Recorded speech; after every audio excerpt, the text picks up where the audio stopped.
உங்கள் வீட்டில் Sunday special என்னன்னு சொல்லுங்கள். எங்கள் வீட்டில் சண்டே ஸ்பெஷல் சங்கரா மீன் குழம்பும் சங்கரா மீன் வறுவலும் தான்.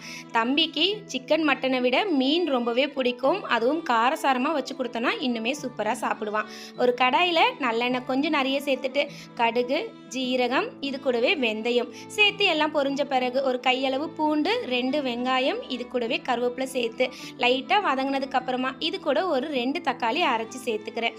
ரொம்ப நைஸாக அரைக்க வேண்டாம், கொஞ்சம் கொரப்பாக அரைச்சி சேர்த்துட்டு இது கூடவே கல் உப்பு சேர்த்து வதக்கி விட்ட பிறகு 3 டேபிள் ஸ்பூன் வீட்டு மிளகாத்தூள் சேர்த்துருக்கேன்.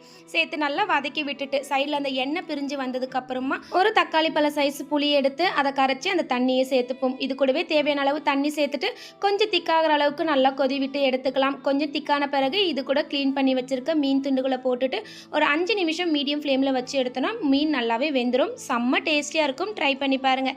நல்லெண்ணெய்க்கு இன்னுமே டேஸ்ட்டாக இருக்கும்.